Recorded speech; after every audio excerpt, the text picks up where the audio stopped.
Hindi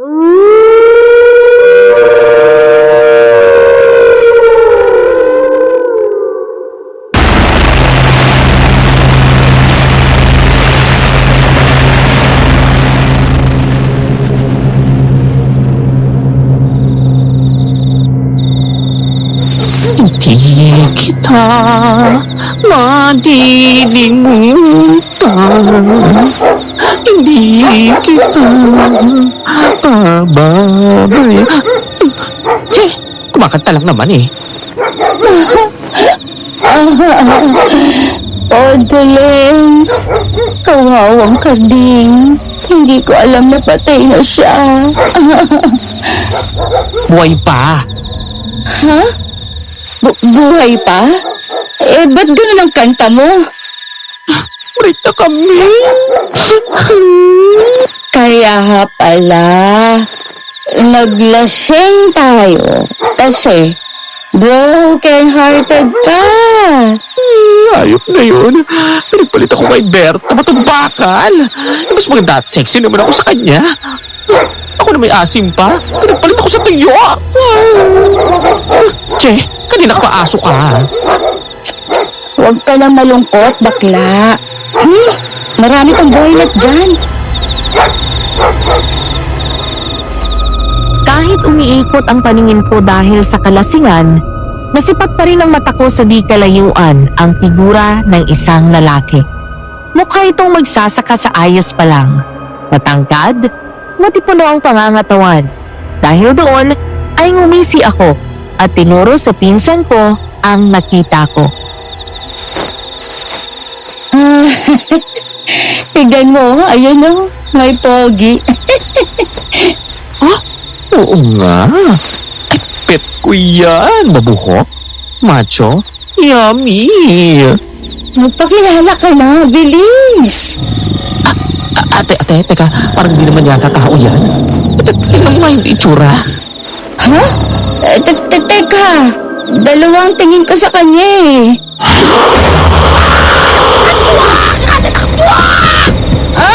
Maliit na!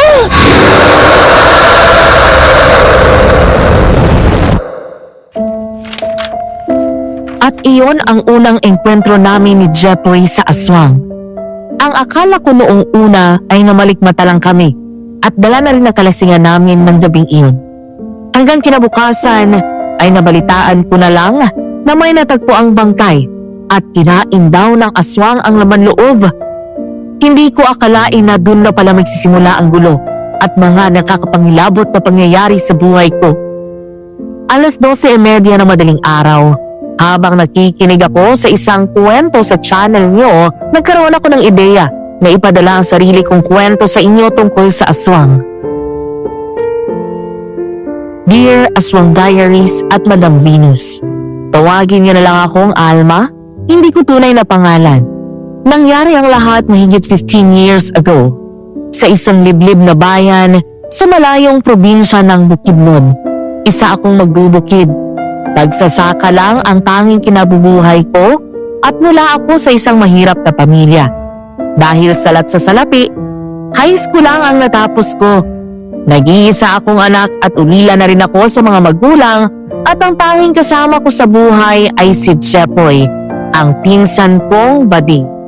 Hindi ko akalain na dahil sa pagtulong ko sa isang matanda, ito ang magbibigay sa isang dukhang magbubukid na gaya ko ng malaking biyaya. Ngunit di ko akalain na ang biyayang iyon ay may kalakip na panganib. Hoy, Jepoy! Nandyan ka na pala? Bakit hindi ka pumapasok dito sa loob? Mamaya na, dito na muna ako. Hoy, bakit ganyan ang mukha mo? May problema ba? Lumabas ako at naupo sa tabi ng pinsan ko doon sa labas ng bahay. Malungkot ito at parang nalugi ang mukha. Kahit hindi nito sabihin ay parang alam ko na ang pinoproblema nito.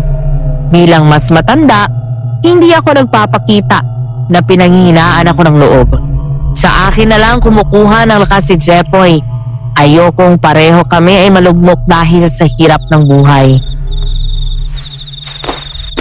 Kasi ate ko, halos wala na tayo kinita ngayon sa mga sayote at kamatis. Pinaparat na naman ako ni Mrs. Alejo. Ang taas daw kasi ang gasolina tapos mas in demand daw ngayon ang cauliflower at broccoli. Hayaan mo na. Ganun talaga. Eh paano yan? Ang plano natin, bibili tayo ng bini para mas maganda ang ani natin sa susunod. Eh, bibili pa naman tayo. Tuloy yun. Paano yung kita natin? Magbabayad pa tayo ng utang natin kay Erning. Bayad na. Binayaran ko na kanina. Ha? Ano binayad mo? May konti pa naman akong naitabi dyan, no? Pero may natira pa kahit papaano, kaya hindi pa rin tayo zero. Kaya ngumiti ka na dyan. Yung tungkol mo sa binhi. Ganito ang gawin natin. Ibili natin to ng binhi ng broccoli at cauliflower.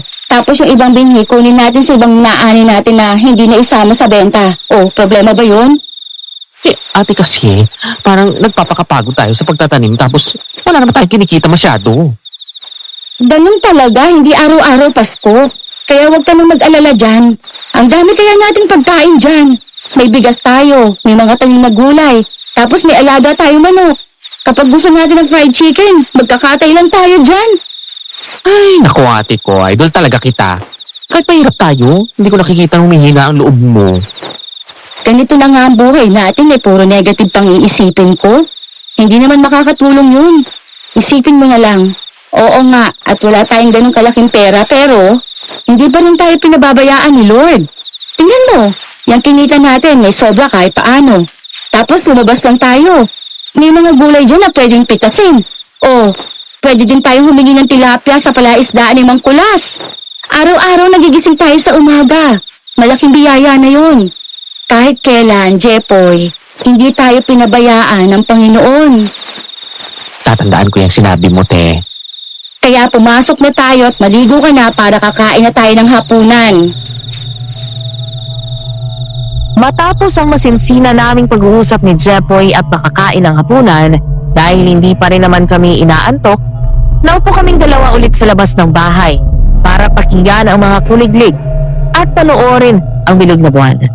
20 anyos lang ako nang biglaan akong maulila nang mamatay sa aksidente ang pamilya namin ni Jepoy. Nakasakay sila sa jeep para mag-deliver ng gulay nang mahulog sa bangin ang sinasakyan nila.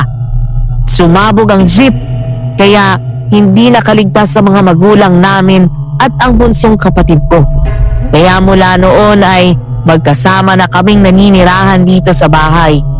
Mahirap ang buhay na gaya naming magbubukid, pero naniniwala ako na may darating din na biyaya sa buhay ko. Makakaahon din kami sa hirap. Oh, siya nga pala, si Ernie ang nagsabi sa akin na iniimbitahan ka daw niya sa birthday niya. Naku, nabanggit nga niya yan kanina nung magbayad ako. Ayoko nga pumunta. Baka mamaya lasingin pa ako nun. Mapikot pa ako. Oh, juicy kang bakla ka. Ano ba kasi ayaw mo kay Ernie? May tsura naman. Masipag. Malakas nga lang ang baktol sa kilikili. Hindi ko siya gusto. Yun lang yun. Ay! O naman dahil sa may anghit siya, ha? Shh! Isa na rin yun. Major turn off. Sa bagay, kahit naman ako, hindi gaganahan katabihin kapag umaga. Takot yata sa tubig yung lalaking yun, eh. Tulong! Tulungan niyo ako! Ha? Sino yun? Tulong! Ang galing dun sa may highway. Halika, tingnan natin. Ako, te, wait! Baka mamaya masamang tao yun. Hindi pa ako ready mag-goodbye sa Earth. Ang dami pa mga gwapo dito, eh. He, pinagsasabi mo dyan. Paano kung kailangan talaga niya ng tulong at may nangyaring masama sa kanya? Konsensya mo pa. Diyan ka kung gusto mo. Ay, ate ko! Naku, ito talaga. Wala katakot-takot sa katawan! Nagmamadali akong kumuha ng flashlight at sinukbit ko rin ang itak ko para masigurado na may armas ako sakaling may hindi magandang mangyari. Sinundan ko ang pinanggagalingan ng sigaw hanggang sa makita ko ang isang matandang lalaki nagkahandusay sa gilid ng daan at may malaking sugat sa braso. Ay, Diyos ko! Tatay! Ano nangyari sa'yo? Tulungan mo ako! May mahabol sa akin. Gusto ako patayin.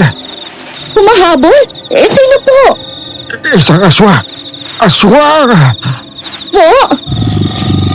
Ha? Diyos ko, ano yun?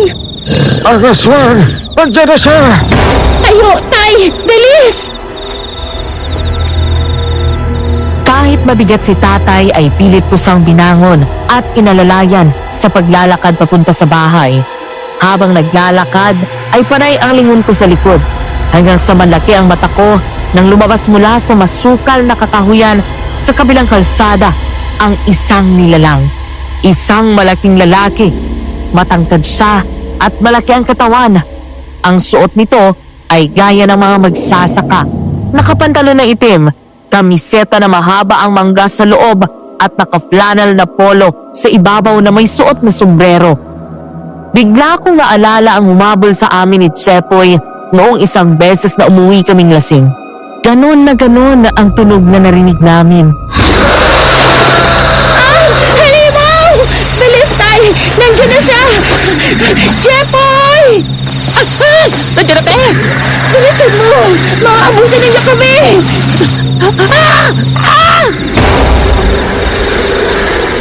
Nang kunin ni Jepoy si tatay, ay bigla na lang may humablot sa bato ko. Nang iharap ako nito, gano'n na lamang ang hilakbot na naramdaman ko nang makita ng malapitan ang aswang na tinutukoy ni tatay. Isang halimaw na mukhang panakot sa uwak o scarecrow. Mukhang bungo ang mukha nito na parang tuyong kahoy na may bitak-bitak ang balat. Ang mata niya ay mabagsik at nanlilisik. Ang mga ngipin niya ay matalas at bahagyang nangingitim.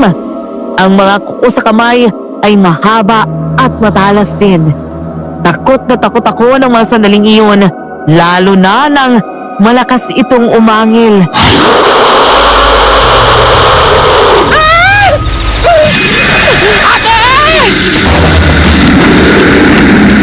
Humahangos na dumating si Jepoy sa kabinato ng asin ng aswang. Sumigaw ng malakas ang aswang at pabilis na tumakas, hawak ang gilid ng tiyan. Dahil sa tama nito matapos kong saksakin gamit ang dala kong itak. Nanginginig sa takot na tinulungan akong tumayo ni Jepoy saka inuwi sa bahay. Nasaan ako?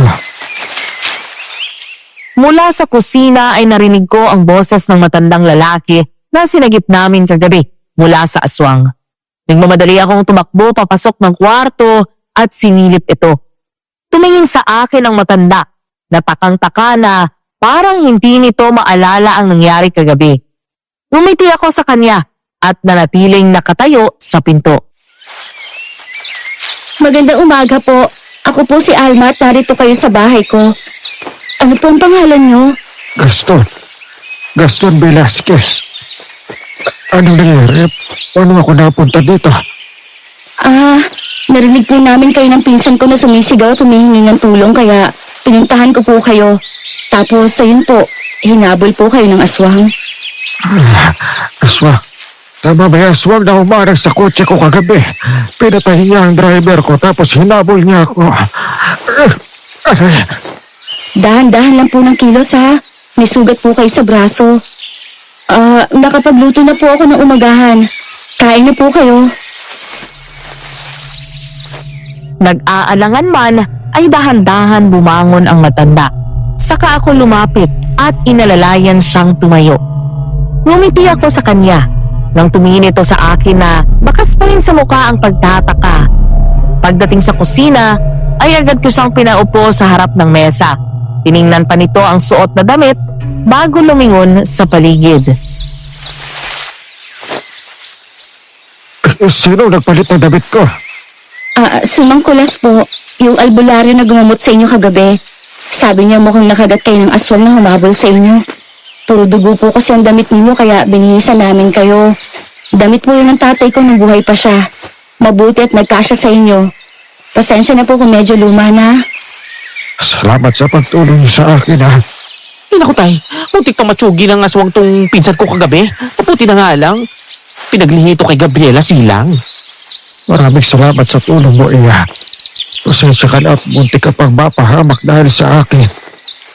Walang anuman po. Pero wag niyo na pong isipin yon. Ang mahalaga, ligtas kayo. Huwag ka magkalala. Kagantimpalaan ko kayo. Ay, Private ko yan, Daddy. Gusto ko yung mga ganyang usapang kami... Naku, Tay, wag na po. Ano, wag? Baka pera na yun. Huwag niyo nang alalahanin yon. Masaya po ako na natulungan ko kayo. Huwag niyo pong intindihin tong pinsan ko. Palabiro lang talaga yan. Uy, hindi joke. Maraming salamat, Iya. Tatanawin ko malaking utang na loob ito. Ang pala, may nakita ba kayong cellphone sa bulsa ng patalon ko? Ay, opo. Nasa kwarto po sa mesa. Ay, salamat, Iya. Mamaya tatawagan ko ang anak ko para magpasundo rito. Makalipas ang 1 oras, pagkatapos namin kumain, ay dumating na nga si Mang Kulas para muling tingnan ang sugat ni Tatay Gaston. Habang pinapanood ko ang paglilinis niya sa sugat, hindi ko maiwasang mapansin na medyo balisa ang kilos ni Mang Kulas. Bukod doon, ay titig na titig siya sa mata nito.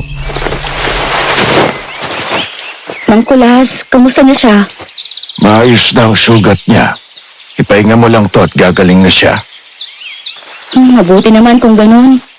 Maraming salamat sa paggamot niyo sa akin. Tatawagan ko na ang anak ko. Maya lagay na dito na siya. Sige po. Alma, halika muna rito at may sasabihin ako. Ano po yun? Maglatag kayo ng asin sa bintana at magsabit ng mga bawang sa mga pinto at bintana. Dahil sa pagliligtas mo sa kanya at kamoy nakita ka ng aswang, baka bumalik yung dito at hanapin siya. Mag-iingat kayo. Tapos hindihan nyo itong mga insenso na ito. Hatiin nyo sa 4 yan at ilagay sa 4 na sulok ng bahay nyo sa labas. Nang sa ganon ay hindi makalapit ang aswang. May mga nilagay ako dyan na sangkap na kinatatakutan nila. Opo. Tao po. Magandang umaga po. Lumingon kami ni Mang Kulas at nakita namin doon ang isang lalaki. Nakasuot ng Amerikana at halatang mayaman.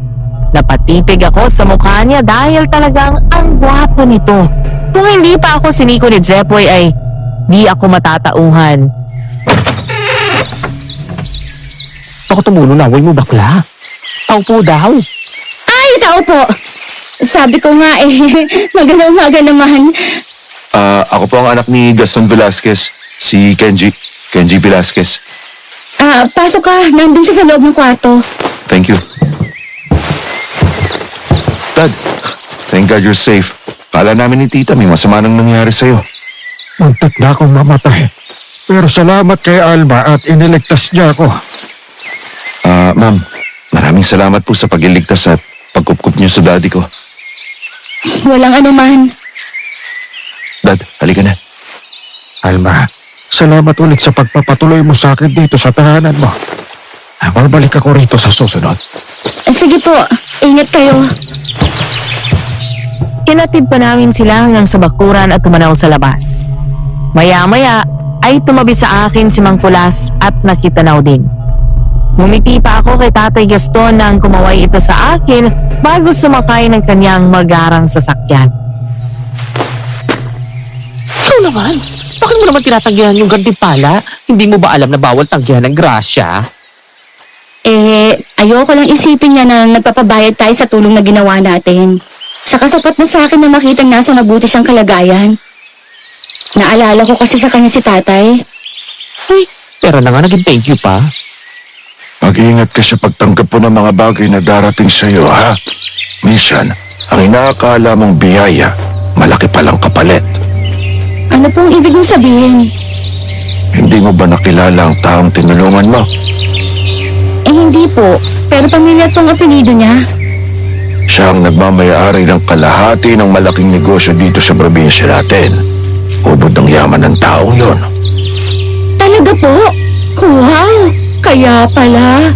Ganun na lang kung alokin niya ako ng gantimpala Basta mag-iingat ka sa pamilya na yan, ha? Lalo na sa kapatid ni Don Gaston. Salamat po sa paalala, Mang Kulas. Tiningnan namin ni Jepoy ang nakatayong panakot sa uwak para hindi kainin ng mga ibon ang mga palay.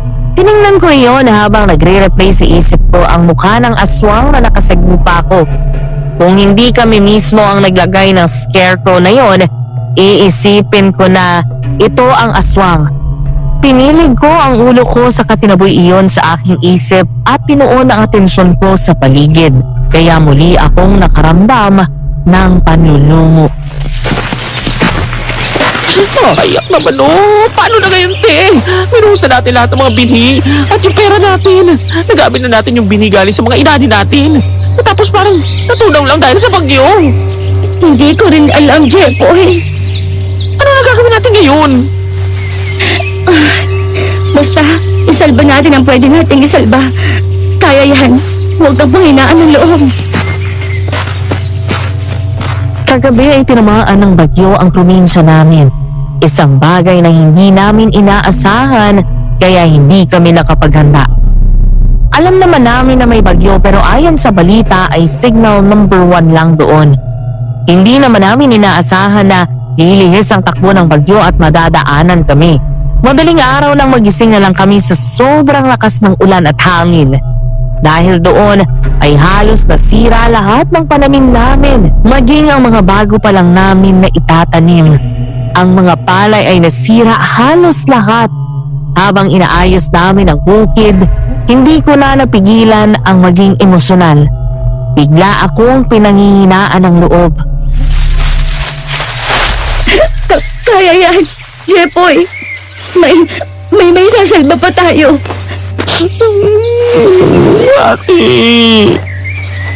Okay lang ako. Okay lang. Huwag mo ko intindihin. Alma, my loves! Naku, ito talaga mga ulupong Nananamantala pa tong mga to kapag talaga kakatapos lang ng bagyo ang aga-aga nakabantay na. Alam niya maraming bibili sa kanya ng binhi. Tapos papatungan niya ng malaking interes. Bakit, Erning? Mukhang malaki-laki ang nasira sa pananim mo ah. Oh, ano ngayon? Pautangin kita ng malaki. Huwag ka mag-alala, hindi ko tataasan ng interes. Gaya pa rin ng dati. Pero may isang kondisyon. Ano naman yun? Sasagutin mo na ako. Ulul! Ano ako, desperada? Lumayas ka nga dyan sa harapan ko. Mainit ulo ko ha, baka ikaw ang itanim ko dito. Oh, my love, easy, relax. Ang mabuti pa, umalis ka na. Napalingon kaming lahat nang marinig ang boses ng lalaki na tumawag sa pangalan ko. Nagtaka ako nang makita ko doon ang anak ni Tatay Gaston. Nagkatinginan kami ni Jepoy pagkatapos ay agad akong lumapit sa lalaki. Parang may sumipa ng malakas sa dibdib ko nang ngumiti sa akin si Kenji.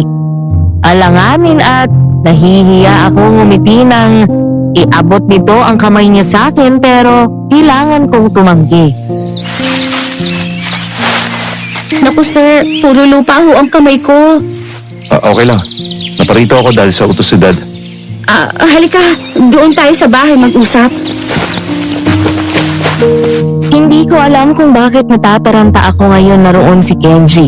Siguro dahil naaasiwa ako sa itsura ko. Nakasuot ito ng Amerikana. Malinis at mabango habang ako ay nakaduster na may tapis sa bewang at ang buhok ay naka-hair clump lang at nahuhulog pa nga ang maiikling hibla sa mukha ko. Pinagpapawisan at amoy araw. Matapos kong maghugas ng kamay ay saka ako nakipagkamay sa kanya. Ano pong may paglilingkod ko sa inyo? May nangyari po ba kay Tatay Gaston? Wala. Ayos lang siya. Ang totoo, nandito ako hindi lang bilang anak niya, kundi bilang abogado niya. Para sunduin ka. Gusto ko niya makita at makausap. Abogado? Bakit po? Dinimanda ba niya ako? Wala akong kasalanan, sir. Wala akong kinuha sa mga gamit niya nung tumuloy siya dito. Relax. Wala naman ako sinabi na kinasuhan ka. Gusto ko lang niya makausap at naghihintay na siya sa'yo. Sige po. Magbibihis mo muna ako. Maupo ka muna. Gusto niyo po ng kape? Hindi na, salamat. Nagkape na ako. Sige lang, take your time. Kahit sinabi ni Attorney Guapo na take my time, nagmamadali at natataranta pa rin ako. Nagsuot ako ng simpleng maong na pantalon at simpleng kulay puting blouse na medyo off-shoulder. Gusto ko naman na medyo presentable ako para kapag tumabi ako kay Kenji at humarap kay Tatay Gaston. Naligo din ako ng pabango para hindi nakakahiya at naglagay ng manipis na make-up. Sinuklay ko ng mabuti ang lagpas balikat kong buhok bago lumabas na kwarto. Nang lumingon sa akin si Kenji, napansin ko na natigilan ito at tinitigan ako ng gusto. Ilang sandali pa ay ngumiti ito at tumayo. Ano, tara. Oo, pasensya na sa suot ko. Wala akong masyadong damit eh. Okay lang. Lagi sa'yo. Mas lalo kang gumanda. Salamat. Ay, teka lang. Wait lang. Kamami nga, may date kayong dalawa, no? Nako. Luka-luka. Anong date? Hindi. Pinatatawag ako ni Tatay Gaston. Dito ka muna ha. Ikaw nang bahala sa bukid. Sige, enjoy. Okay, Pogi, ingatan mo ang ate ko, ha? Mamahalin mo pa yan. Hoy! Yabunga nga mo! Akong bahala sa ate mo. Pasensya ka na dun ha. Sus, wala yun. Halika na. Excited na si Dad na makausap ka. Habang nakasakay kami sa kotse ni Kenji ay tahimik lang ako. Madalas ay siya ang nagtatanong dahil nahihiya talaga ako. Bukod doon ay malakas ang kabog ng dibdib ko sa di malamang dahilan. Ilang sandali pa ay muli na naman itong nagsalita. Kailan talaga ng pinsan mo rin sa bahay? Oo, kami na lang ang magkasama sa buhay. Ulila na kasi kami pareho eh. Asawa, boyfriend. Naku, wala akong ganun. Masyado akong abala sa bukid, lalo ngayon. 80% ng pananim namin sinira ng bagyo. Nakita ko nga kanina habang nagmamaneho ako papunta sa inyo. Maraming nasirang pananim. Hindi nagtagal ay nakarating kami sa mansyon ng mga Velasquez. Halos mapanganga ako nang bumukas ang malaking gate at bumungad ang dalawang palapag na mansyon. Namangha at panay ang lingon ko sa paligid nang bumaba kami sa kotse. Agad akong sumunod kay Kenji nang yayain akong pumasok sa loob. Pagdating doon ay sinalubong ako ng magagarang disenyo ng bahay. Ang bawat gamit ay halatang mamahalin mula furnitures at hanggang appliances. Isang may edad na babae ang nakita akong lumabas mula sa kusina. Matapang ang mukha nito at agad kong nakita ang mataray na tingin na pinukol nito. Oh, Kenji, akala ko'y nasa trabaho ka na. May pinasikaso lang po si Dad. At sino naman na itong magandang binibini na ito? Ako po si Alma. Siya po yung nagligtas kay Dad mula doon sa aswang na sumalaki sa kanya. Siya ba? Nako, Iha. Maraming salamat sa ginawa mo para sa kuya ko. Walang anuman. Sige tita, dito na muna kami at naghihintay na si Dad. Mula sa sala ay dinala ako ni Kenji sa loob ng isang kwarto na mukhang opisina at library. Doon ko natagpuan si Tatay Gaston. Malayo sa itsura nito noong una ko siyang nakilala na duguan at takot na takot. Ngayon ay posturang-postura ito. Gaya ni Kenji ay nakasuot ito ng Amerikana na pang-opisina. Napalingon naman kaming tatlo nang pumasok doon ang tita ni Kenji. Finally. Nandito ko na rin, Alma. Tatay! Kumusta ka na? Aba, ang pogi natin Magaling na po ba ang sugat nyo? Huwag mo na akong aalalahanin pa, ha? Maupo ka muna. Ang ganda pala ng bahay nyo, Tay. Parang palasyo. Nagustuhan mo ba? Opo. Ay, bakit niyo po pala ako pinapunta dito? Mabel, lumabas ka muna at may importante kaming pag-uusapan. Sige.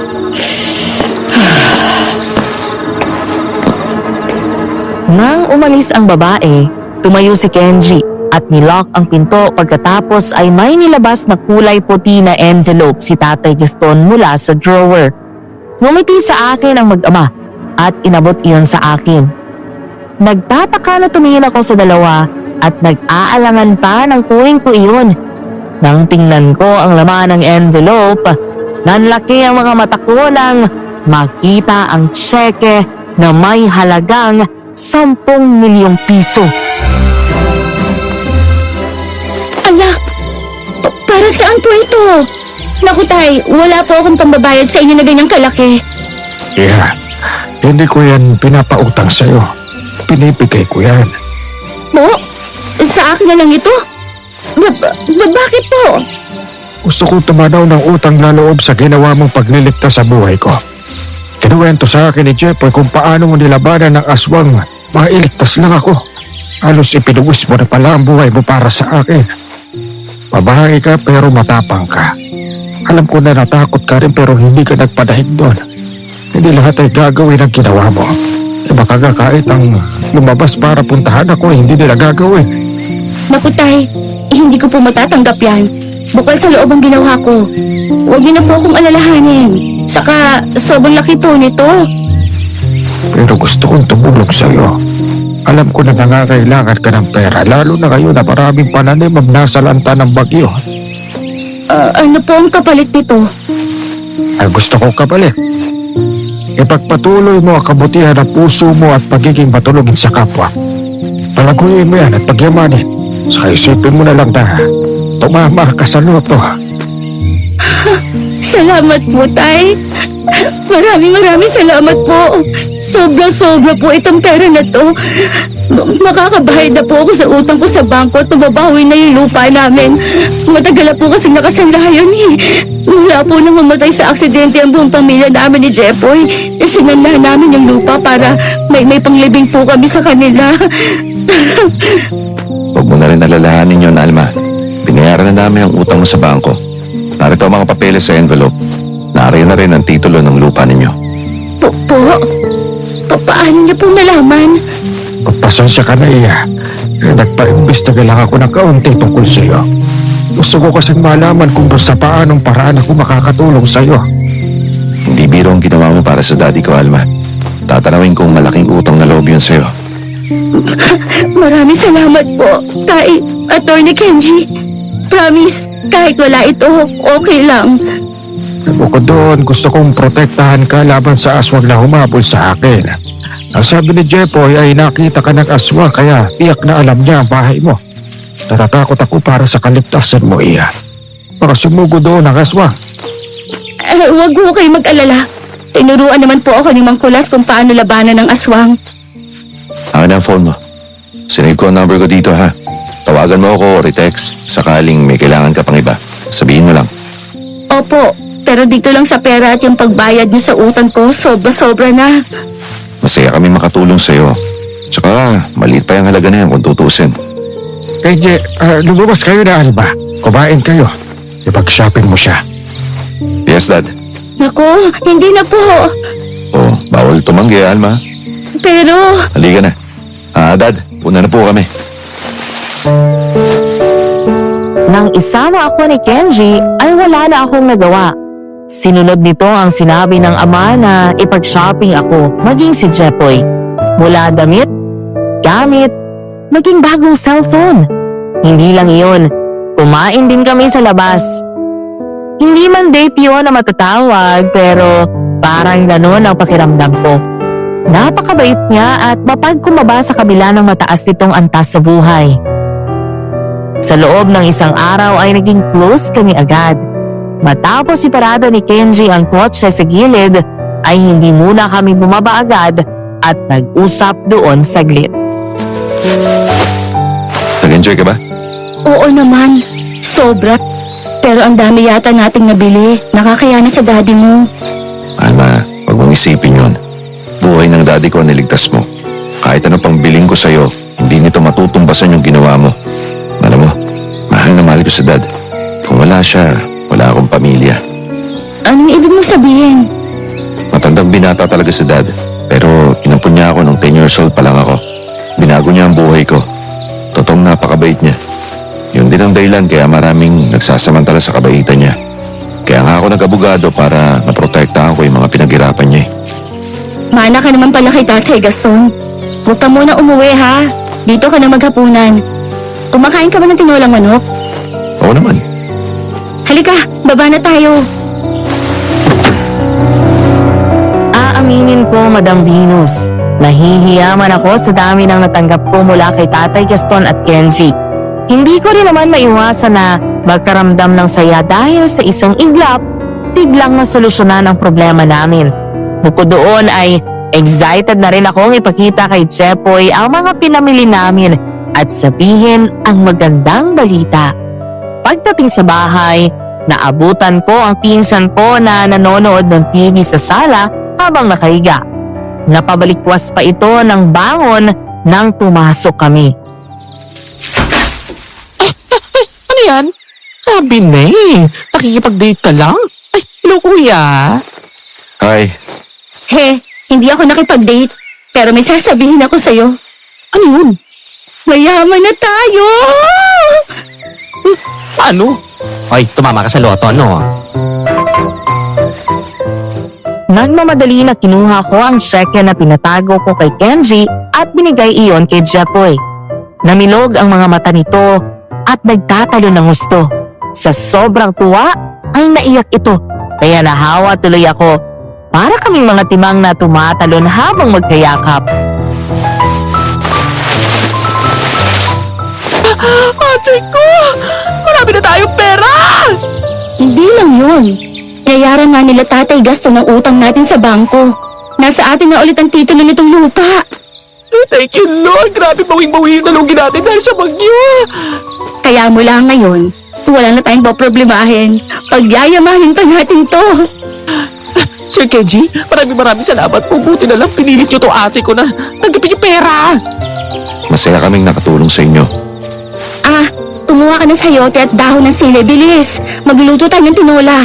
Dito kakain si Sir Kenji. Ay, nanginginig-ginig pati. Ilang kilong sayote gusto mo? Naging masaya ang hapunan namin. Marami kaming nalaman tungkol kay Tatay Gaston. Gaya namin, ay isa rin pala siyang magbubukid noon kaya ganun na lang kalapit ang puso niya sa mga gaya namin. Matapos maghapunan, ay nagpahinga muna kami ni Kenji sa labas ng bahay habang naghuhugas ng pinggan si Jepoy. Salamat sa dinner ha. Sarap po pala magluto. Yun na yata yung pinakamasarap na tinulang na tikman ko eh. Maraming salamat. Buti at nagustuhan mo. Salamat din sa pagsama sa akin buong araw. Nag-enjoy akong kasama ka. Wala naman siguro magagalit sa akin, ano? You mean girlfriend? Sus, wala. Huwag kang mag-alala. So, paano? Una na ako ha. Salamat sa masarap na hapunan. Sige, mag-iingat ka ha. Maraming salamat ulit sa lahat. Tsaka nga pala, pakibigay itong mga gulay kay tatay. Galing yan sa mismong tanim namin. Pumili talaga ako ng maganda at sariwa. Salamat. Pero hindi pa naman to siguro yung huling pagkikita natin, oh. Oo naman, tawag o text ka lang ha. Good. Kasi nag-enjoy akong kasama ka. Ako rin. Sabay kaming lumingon ni Kenji sa bandang likod. Nang gumalaw ang mga halaman at marinig ang pamilyar na tunog na iyon ng aswang. Napaatras ako at agad kumabog ng mabilis ang dibdib ko. Nahawakan ko si Kenji sa kamay. Sabay hila siya paatras. Pagkatapos ay agad kong kinuha ang itak na nakapatong sa ibabaw ng mahabang upuan. Jepoy! Yung asin at bawang, bilis! Bakit ate? Alma, ano nangyari? Nandito yung aswang! Aswang! Ayun siya! Anong klaseng halimaw yan? Hindi ko alam pero mukha siyang scarecrow. Siya ang kumagat sa daddy mo. Napaatras si Kenji sa gulat nang makita ang lumabas sa talahiban. Ang aswang, nalilisik ang mga mata sa galit. Sa pagkakataon na iyon ay si Kenji na ang humawak sa kamay ko. Dahan-dahan kaming umatras pabalik sa bahay. Susugod na dapat ito nang dumating si Mang Kulas. Hoy, aswang! Ako ang harapin mo! Alma, pumasok na kayo sa loob, bilis! Ikaw nang bahala rito! Mang Kulas, mag-iingat po kayo! Tutulungan ko siya. Doon na kayo ni Jepoy sa loob. Akin ang asin. Apoy! Kailangan ko ng apoy. Sindihan niyo ang panggatong! Nagmamadali kaming pumasok ni Jepoy at nagpanias ng apoy sa likod ng bahay habang si Kenji at Mang Kulas ay hinarap ang aswang. Lumabas ang aswang sa likod ng mga halaman at agad na sumugod sa kanila. Napatakbo ako para tingnan sila nang marinig ko ang aswang. Abot langit ang dasal ko na sana'y huwag silang masaktan at papatay nila ang aswang. Samantala, unang sinugod nito si Mang Kulas matapos hagupitin ang buntot pagi. Mabilis itong nakabawi at nahawakan sa leeg ang matanda pagkatapos ay hinagis ito. Mang Kulas! Ako, harapin mo, hayop ka! Pagbabayaran mong ginawa mo sa daddy ko! Sumugod ang aswang kay Kenji pero nagulat ako nang salubungin niya ng malakas na sipa ito at tinumaan sa dibdib. Nang makabawing muli, sumugod ulit ang aswang at tinalunan si Kenji. Sinakyan siya ng aswang at sinakal ng mahigpit pero agad niyang iniwas ang mukha nang pagtangka itong tusukin siya ng matalas nitong kuko. Mabilis na gumanti si Kenji at sinuntok ng malakas ang aswang sa mukha. Saka inabot niya ang itak at sinaksak ito sa leeg. Papatayin kita! Apoy, kailangan sunugin niyo na siya para tuluyan siya mapatay. Hindi siya mamamatay sa kahit anong sandata dahil hindi siya basta aswang. Binuhay siya ng itim na mahika. Isang espiritu ng aswang ang nasa katawan niya. Jepoy! Yung panggatong! Bilis! Ito na! Lumayo ang aswang kay Kenji at mabilis na tumakbo palayo nang makita nito ang kahoy na umaapoy. Agad tumayo si Kenji at kinuha sa akin ang kahoy saka hinabol ang aswang. Nang madaanan nito si Mang Kulas, bigla nitong sinaksak sa dibdib ang matanda. Dahil doon ay napasigaw ako sa gulat at tuluyang napaiyak. Mang Kulas! Demonyo ka! Bumalik ka dito! Nang bunutin nito ang kamay ay saka tumakas ang aswang. Mabilis itong hinabol ni Kenji habang kami ni Jepoy ay agad nilapitan si Mang Kulas. Umiiyak na hinawakan ko siya sa kamay. Noong mamatay ang mga magulang namin magpinsan, isa si Mang Kulas sa hindi nagpabaya sa amin. Tinulungan kami at tinuring na pamilya. Mang Kulas! Dadaling ka namin sa ospital! Kenji! Makinig ka sa akin, Alma. Hanapin niyo kung sino man ang mangkukulam na tumatawag ng espiritu ng aswang. Sunugin niyo ang papel kung saan niya sinulat ang dasal para mabuhay at maging aswang ang panakot sa uwak. Sa ganong paraan, kapag napigilan niyo siya, hindi na mabubuhay ulit ito. O kaya, sunugin niyo ang aswang. Opo. Inihintay na ako ng pamilya ko sa langit. Mang Kulas! Hindi ko siya naabutan. Kenji! Si Mang Kulas! Ako nang bahala sa kanya. Huwag kang mag-alala. Tatawag ako ng tulong ngayon din. Pero kailangan sumama kayo sa akin. Dahil tiyak na babalik na naman ang aswang na yun at hindi kayo ligtas dito. Wala ng pamilya si Mang Kulas at nag-iisa na rin sa buhay, kaya kami na ang nagasikaso ng kanyang bangkay. Pansamantala muna kaming inuwi ni Kenji sa bahay nila. Gaya ng naging reaksyon ko noong una, maging si Jepoy ay labis na namangha. Pinatulog kami ni Kenji sa isang guest room. Hinanap namin si Tatay Gaston pero nagkataon na wala siya sa bahay. Pero kahit anong komportable ng hinihigaan namin, hindi pa rin naging wasto ang tulog ko dahil sa mga huling bilin ni Mang Kulas. Kinaumagahan, matapos namin maligo ni Jepoy ay sabay kaming lumabas ng kwarto. Natigilan kaming dalawa nang halos sabay namin lumabas si Mabel. Matapang ang mukha na parang mala Cecilia Rodriguez kapag nagtaray at agad kaming pinormalan. Ikaw yung babaeng pumunta dito kahapon, hindi ba? Yung kasama ni Kenji. Ako nga po. Anong ginagawa mo dito? At sino itong kasama mo? Pinsan ko po si Jepoy. Good morning po, ma'am. Alam ko na. Kayo sigurong bagong pasok na katulong dito. Kung ganoon, hindi dapat kayo pumapasok basta sa mga kwarto dito. Ma'am, ano po kasi, hindi. Bumaba na kayo doon at tumulong sa kusina. Ano bang tinatanga-tanga niyo riyan? Hindi kayo mga amo dito. Tita! Oh, Kenji, mabuti at narito ka na. Pagsabihan mo nga itong mga bagong katulong natin na Hindi sila katulong dito, tita. Mga bisita namin sila ng dad. Dito na muna sila tutuloy ng ilang araw hanggat hindi napapatay ang aswang na yon. aswang? Oo. Sinalakay sila ng aswang na muntik pumatay kay dad. Delikado ang buhay nila, kaya dito muna sila tutuloy. Alma, Jepoy, halika na muna. Kumain na tayo. Nakayakap sa braso ko si Jepoy at agad kaming sumunod kay Kenji. Habang pababa kami ng hagdan at lumingon ako, nakita ko na nakasunod ng tingin sa amin si Mabel. Masama ang tingin sa amin. Yung tipo na nakamamatay ang tingin ay agad na kaming bumulagta sa sahig. Nang sandaling iyon, Madam Venus, hindi na maganda ang pakiramdam ko sa tiyahe ni Kenji. Katakot naman ang tita mo, kuya. Parang ayaw niya yata kami dito eh. Uwi na lang po kami sa amin. Kami ni dad ang may-ari ng bahay na to. Bisita namin kayo at wala siyang magagawa dahil nakikitira lang yan dito. Kaya huwag kayong mag-alala dyan. Sir, kung okay ho sa inyo, sa umaga uuwi kami ni Jepoy sa bahay dahil kailangan din namin asikasuhin yung bukid.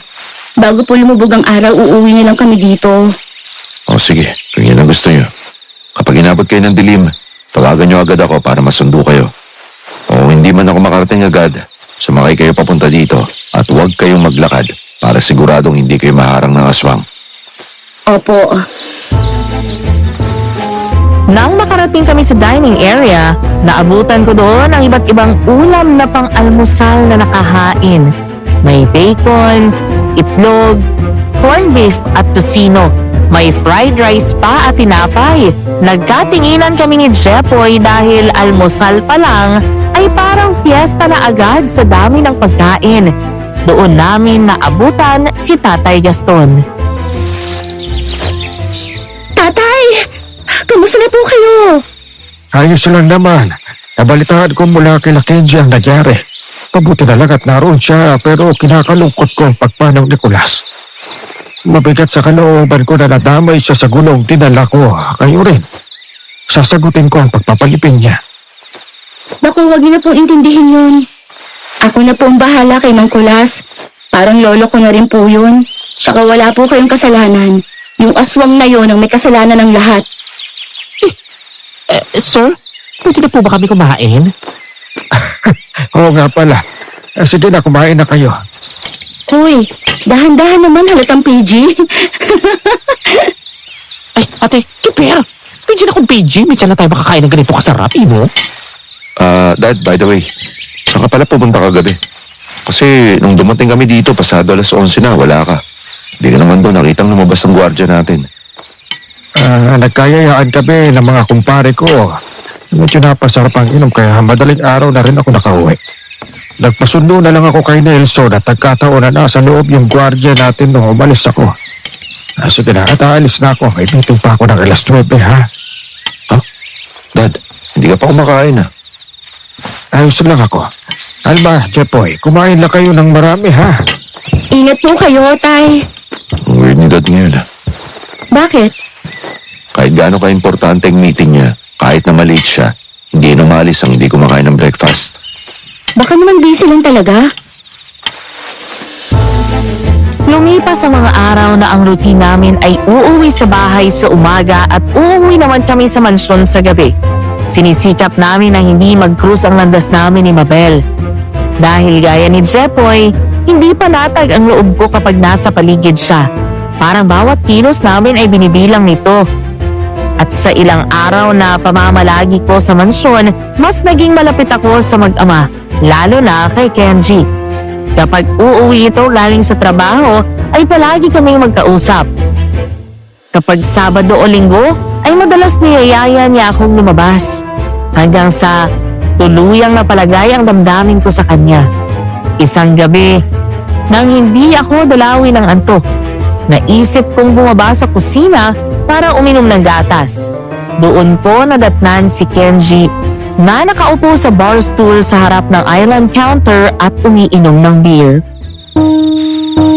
Oh, hindi ka na makatulog. Oo eh. Kanina kasing hapon pumunta kami ni Jepoy sa bayan.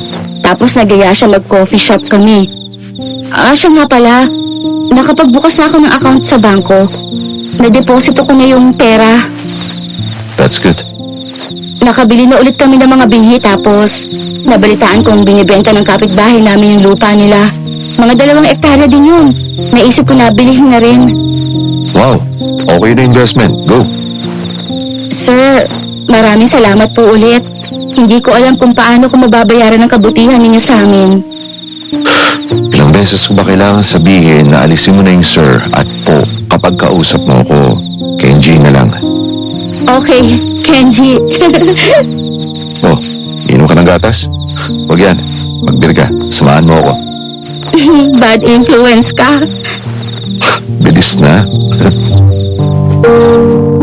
Kumuha ako ng isang beer at niyaya niya akong lumabas at tumambay doon sa garden, kung saan kami naupo sa isang mahabang bench.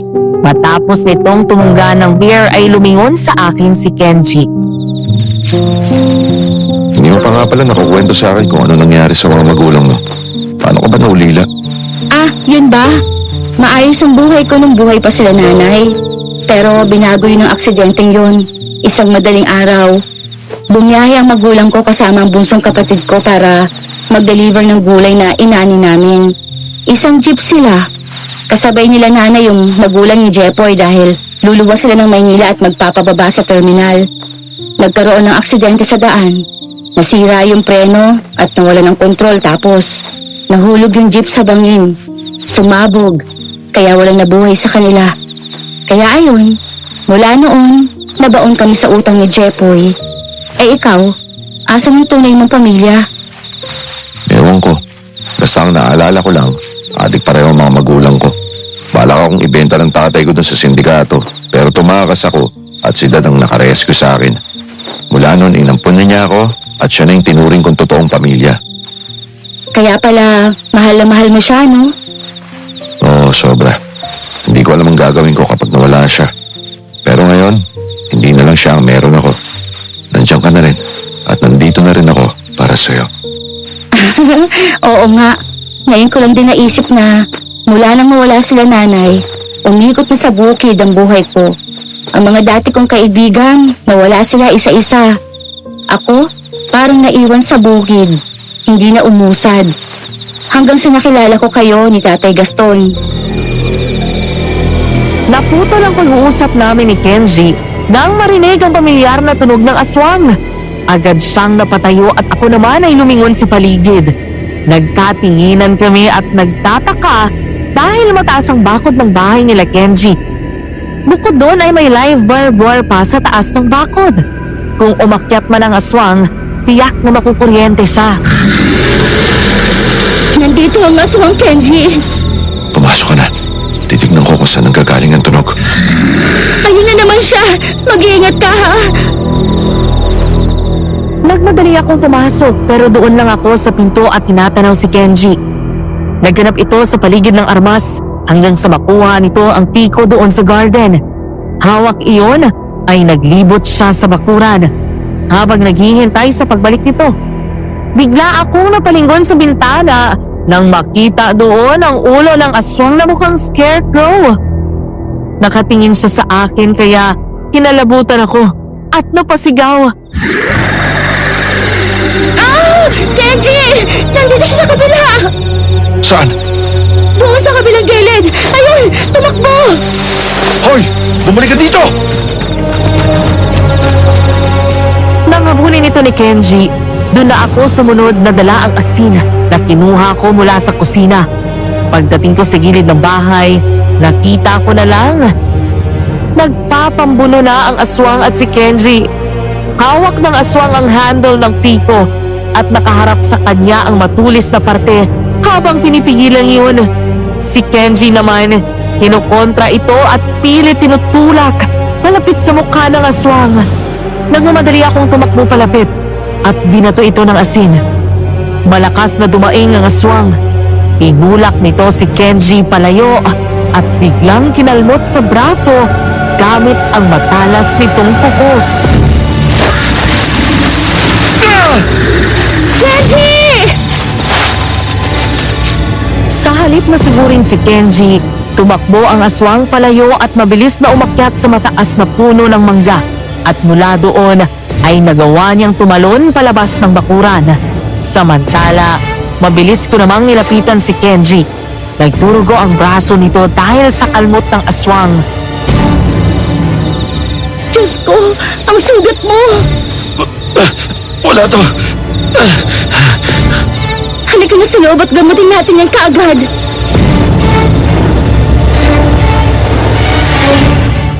Isang hapon, habang naroon kami ni Jepoy sa bakuran ng bahay namin sa bukid at kasalukuyang nagsasegregate kami ng naani naming sayote, nagulat kami ng pinsan ko nang biglang dumating doon si Mabel.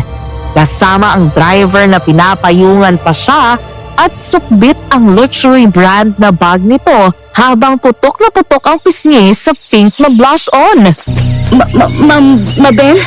Magandang araw po. Naligaw yata kayo dito. Pinapunta ho ba kayo dito ni Tatay Gaston? Sa halip na sumagot, ay mataray akong tiningnan nito mula ulo hanggang paa. Pagkatapos ay umismid at tinalikuran ako. Agad din tumaas ang kilay ni Jepoy at akmang susugurin ito pagtalikod pero mabilis siyang napigilan. Samantala, si Mabel ay naglakad-lakad sa paligid ng bakuran na dinaig pa ang inspektor. Ang mga sayote na nakalatag sa ibaba ay sinipa nitong parang basura saka walang paalam na pumasok sa bahay namin. Sumunod ako sa ginang dahil hindi ko na nagustuhan ang inaasal nito. Muling gumala ang tingin sa paligid at parang nakakainsulto na tatawa-tawa. Muli itong naglakad. Nang papasok na ito dapat sa kwarto, doon na ako kumilos at humarang sa pinto. Ano ho ba ang kailangan nyo? Gusto ko lang makita kung maayos ba itong bahay nyo. Maayos naman. Medyo luma na kaya lang mabaho. Kaya bagay kayo dito. Nagtataka lang ako kung bakit pa kayo nakasiksik sa mansyon. Ano ho? Huwag ka na magkukunwaring babae ka. Dahil alam kong modus sa mga gaya mo. Sinong target mo sa mag-ama, ha? Ang kuya ko o ang pamangkin ko? Anong ginawa mo para mabola mo sila ng ganon? Mawalang galang na po, madam. Una, wala kayong karapatan na insultuhin ako sa loob ng pamamahay ko. Lalo at trespassing ka dito. Baka gusto mong indemanda kita ngayon din. Bahala kayong isipin ang gusto nyo. Pero hindi ko papaguri ng sarili ko magpaliwanag sa'yo. Basta ako, alam ng Diyos sa malinis ang konsensya ko. Matapang ka. Tingnan natin kung hanggang saan ka dadalhin ang tapang mo. Kapag isinumbong kita sa kuya ko, kapag nalaman kong nagnanakaw ka, sinasamantala mo ang kabaitan nila. Hoy! Teka nga! Sumusobra ka ng matanda ka ha? Hindi kami magnanakaw no? Kung ayaw mo maniwala na si Tatay Gaston at si Kenji ang gustong manirahan kami doon, wala kami magagawa. Pero huwag mo i-insulto yun ang ate ko ha? Itsurong to? Lumayas kayo sa pamamahay namin. Dahil para kayong mga linta na nakakapit sa kapatid ko. Alam nyo, ma'am, nakakaawa kayo. Ang akala ko noon kapag marami kang pera, masaya. Hindi pala. Lalo na sa mga gaya mong sakim. Alam nyo kung bakit? Dahil sa nakikita ko, parang takot na takot kang maagawan ng yaman. Mukha kang hindi marunong makontento eh. O ba't bastos ka? Akma akong sasampalin ni Mabel pero agad kong nahawakan ang kamay nito at patulak kong binitawan ang braso niya. Nagulat siya sa ginawa ko na para bang hindi niya inaasahan na lalaban ako.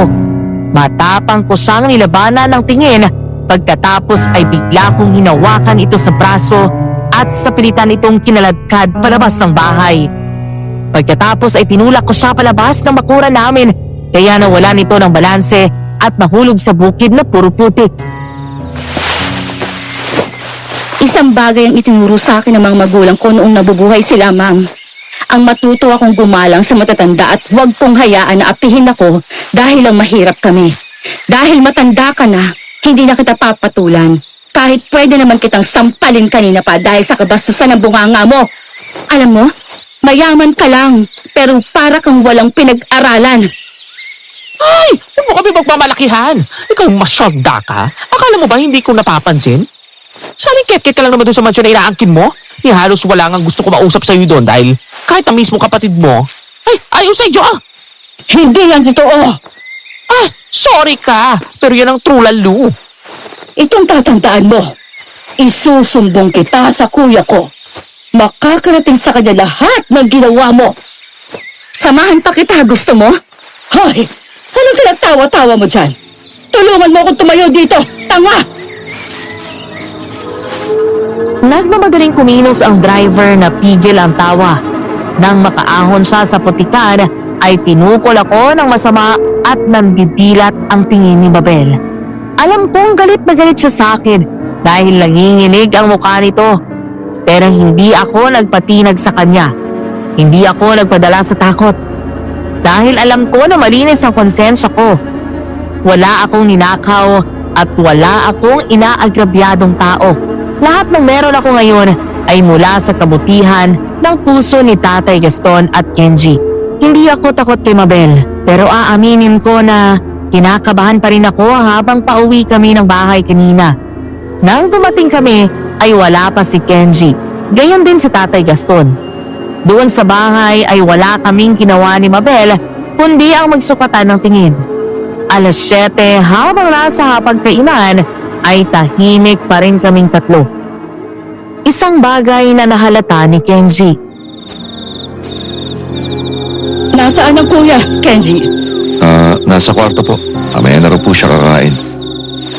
Napapansin kong parang nagbago ang appetite ng kuya. Hindi na siya masyadong nagkakakain. Oo nga po eh.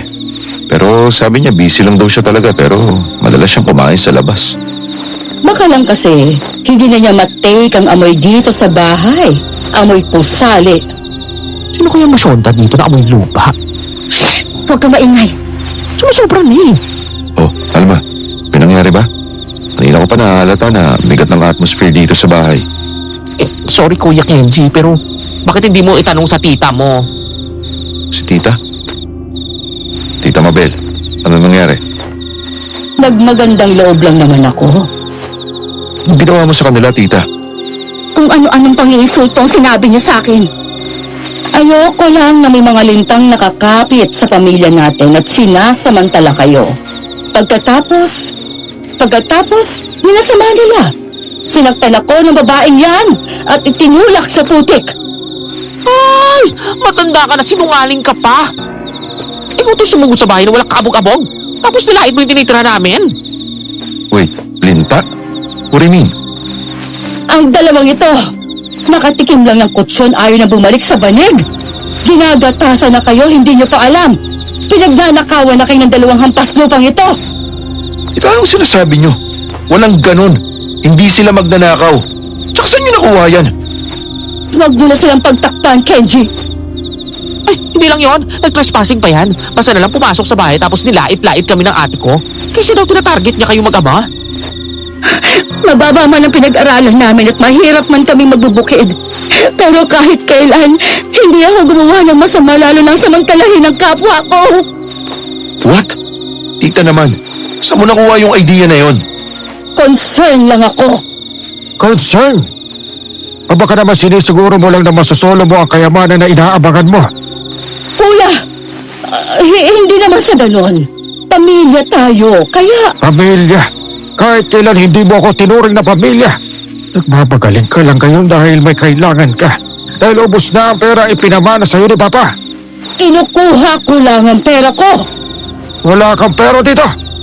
Maliwanag ang sinabi ni Papa na wala nang mapupunta sa'yo kahit ni isang kusi. Dahil matagal mo na kinuha ang parte mo. Ang dali mo namang makalimot yata. Hindi ba't sinuway mo si Papa at nagpakalunod ka sa pagsusugal? Ngayon ubos na ang pera mo. Ako naman ang inaabala mo. May karapatan pa rin ako sa pera ng Papa. Kung ang 20 milyones ang inaabangan mo, wala kang makukuha, Mabel. Dahil ang bilin ni Papa ay ibigay sa charity, ang 10 milyon at ang kalahati ay sa isang taong may magandang kalooban at karapat-dapat bigyan ng malaking pabuya. Mas ginusto ni Papa na ibigay sa ibang tao ang pera niya dahil alam niyang makakatulong at makakapagpaganda ng iba pang buhay. Hindi kagaya mo, winawaldas mo ang lahat ng pinaghirapan niya. Natigilan ako nang marinig yun. Bigla akong napalingon kay Kenji at ang pagsenyas niya na huwag akong maingay ang nagkumpirma sa akin na ang isa pang 10 milyon na tinutukoy ni Tatay Gaston ay ang binigay niya sa akin. Madam Venus, hindi ko alam kung ano ang dapat kong maramdaman ng sandaling iyon. Matutuwa ba ako na ako ang pinili ni Tatay Gaston at ipinagkatiwala ang ganong kalaking halaga? O magigilty ako? Hindi! Akin ang pera na yun! Kayo na mo binigay! Sabihin mo! Hindi mo na kailangan malaman pa. At itong bahay na ito, hindi ito mapupunta sa iyo dahil naisalin ko na ang titulo nito sa pangalan ni Kenji. Peste! Peste ka talaga! Wala kang kwenta! Pareho kayo ng papa! Palagi niyong inuuna ang ibang tao! Ampun lang naman yan ah! Wala siyang karapatan dito! Anak ko si Kenji at apelido ko ang dala niya. Ikaw ang wala karapatan dito. Kaya kung ayaw mong damputin ka sa kalye, ayusin mo pakikitungo mo sa mga tao rito. Ikaw ang sampid dito at pilit na sinisiksik ang sarili mo rito. Umpisahan mo na magbalot ng gamit mo at umalis ka na. Tatay, babalik na lang po kami ni Jepoy sa bahay. Hindi. Napag-usapan na namin ito. Hindi kayo babalik doon hanggat hindi napapatay ang aswang at hindi tayo nakakasiguro sa kaligtasan ninyo.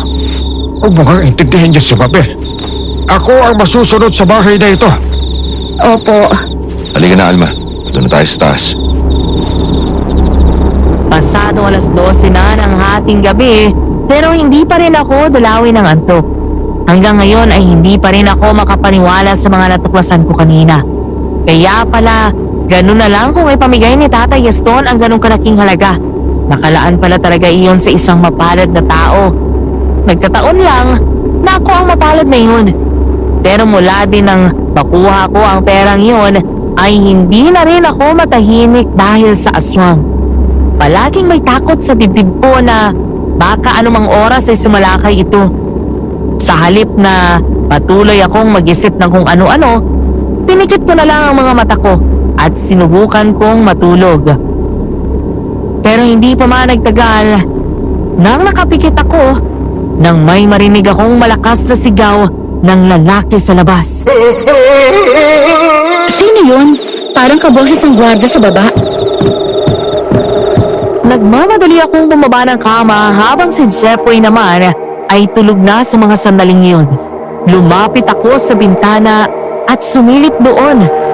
Biglang nanlaki ang mga mata ko nang nakitang nakahandusay sa semento ang gwardya doon sa bahay.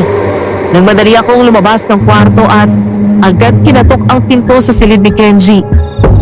Kenji? Kenji, gising! Yung guard sa baba! Kenji! Nang hindi pa rin sumagot si Kenji, ay bumaba na ako at agad lumabas ng bahay. Tumakbo ako palapit sa kanya at ganun na lang ang biglang preno ko at napaupo sa gulat nang makita ko ang kalunos-lunos na sinapit ng katawan ng gwardya. Patay na ito at butas ang tiyan at nakalabas ang bituka.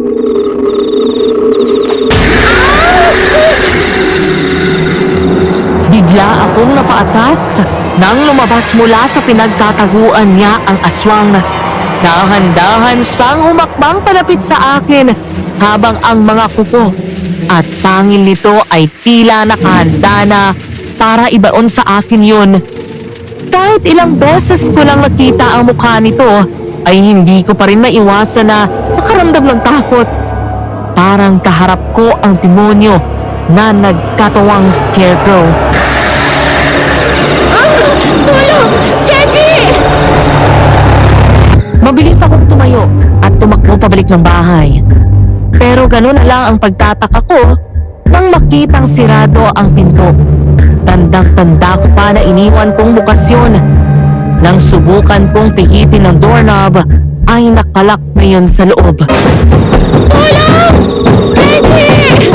Tulong! Buksan niyo to! Tulong! Malakas akong napasigaw nang sumugod sa akin ang aswang. Mabilis akong umupo kaya hindi ako nahuli nito at tumama sa pinto. Gumapang ako palayo at agad tumakbo sa gilid papunta sa likod ng bahay. Takbo, lingon. Talagang hindi ako nilubayan ng aswang hanggang sa makarating kami doon. Muli akong tumakbo sa kabilang gilid ng bahay. Ngunit pagdating ko sa dulo, biglang sumulpot sa unahan ko ang aswang. Sabay sinunggaban ako sa leeg. Tulong!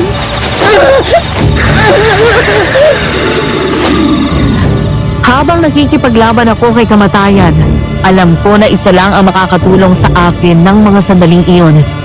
Kaya sa isip ko ay agad akong nagdasal at tumawag sa Panginoon habang walang tigil sa pag-agos ang luha ko. Panginoon, tulungan niyo po ako. Ayoko pa po mamatay. Ayokong iwan mag-isa sa Jepoy. Nakikiusap po ako. Magpadala po kayo ng tulong. Hoy!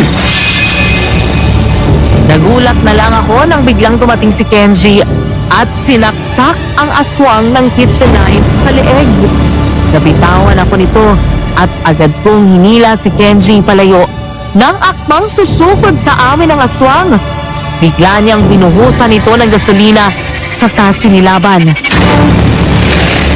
Alma, may sugat ka sa leeg. Akala ko mamamatay na ako. Shh! Tama na. Niyakap ako ng mahigpit ni Kenji at sa mga pisig niya binuhos ko ang takot ko. Hanggang sa mga sandaling yun ay nanginginig pa rin ang buong katawan ko. Habang ang houseboy at ang family driver nila ay tinulak ang aswang palabas ng bakuran gamit ang pala at kalaykay at hayaan itong tuluyan matupok ng apoy.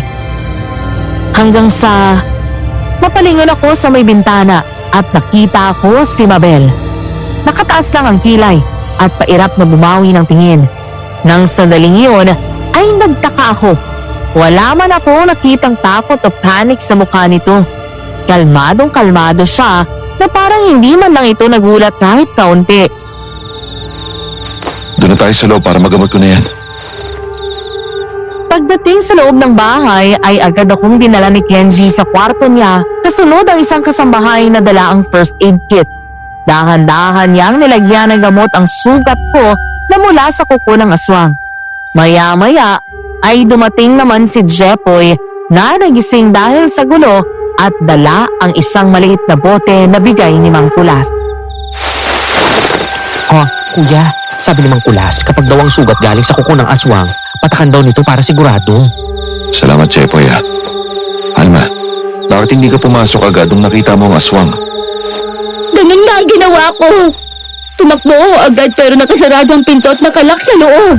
Pero sigurado akong kanina na lumabas ako, iniwan ko yung bukas dahil nga nagmamadali ako. Tapos nung hinabol na ako ng aswang, nakita ko na lang na sarado yun at nakalak sa loob. May nagsarado ng pinto. Imposibleng kusang malaki nang walang tao. Sino naman ang gagawa noon? Aba, sino pa? Sorry kuya, pero alam naman natin na isang tao lang ang may galit dyan kay Ate Alma. Si tita? Mismo! Kung siya nga, bakit parang alam niya na darating ang aswang? Saka nakita ko siya kanina. Nakatingin lang sa akin parang hindi siya nagulat o natakot sa nangyari. Huwag kayo mag-alala. I-report ko lahat to kay Dad. Dahil sa sunod-sunod na pag-atake ng aswang, kasama na ang gulong ginawa ni Mabel, hindi ko maiwasang malungkot. Bigla kong naalala ang sinabi ni Mang Kulas sa akin bago siya mawala. Huwag tanggapin ang biyayang darating sa akin dahil may kaakibat na gulo ito. Ito na siguro yun. Ilang sandali pa, namalayan ko na lang ang sarili ko na umiiyak. Bigla ko naman pinahid ang luha ko nang dumating si Kenji. Oh, napasyal ka yata dito. Hinanap kita kay Manang eh. Maaga ka raw umalis. May gagawin ka ba rito sa bukid niyan? Ha? Wala namang masyado. Baka mag-ani lang ako ng mga kamatis. Umalis din kasi si Jeffoy kasama yung mga kaibigan niya. Baka bukas pa umuwi. Maaga din siya umalis kaya sumabay na ako. Hindi ka man lang daw kumain ng almusal. Wag na. Pwede naman na ako magluto dito. Namimiss ko na rin kasi itong bahay namin eh. Gusto mo na ba umalis sa amin? Ay, hindi naman sa gusto. Kaya lang kasi lumiliit na ang mundo namin ng tita mo. Ayoko siyang patulan pero kailangan ko rin namang ipagtanggol ang sarili ko. Saka, namimiss ko na itong ganitong tanawin sa umaga. Namimiss ko na yung simpleng buhay ko kahit wala kaming pera. Alma, pasensya ka na. Alam ko na nagmula ang buhay mo mula nung tinulungan mo si Daddy. Hindi ko pinagsisisihan yon. Kung yung aswang lang, hindi ko na pinoproblema yon kasi naniniwala ako na mas malakas at makapangyarihan ng Panginoon sa kahit sinong kampo ng dyablo. Ang hirap lang talagang pakisamahan ni Mabel. Huwag mo nang isipin yun. Okay, Napalingon ako kay Kenji nang hawakan niya ang kamay ko at hinalikan ang likod niya. Pagkatapos ay hinalikan niya ako sa noo.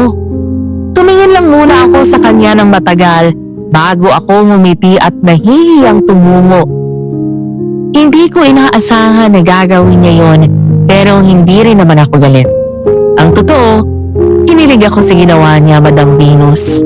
Mula nang guluhin ng aswang ang buhay ko, si Kenji ang palaging nasa tabi ko at nagliligtas sa buhay ko. Isa siya sa nagpapasaya sa akin.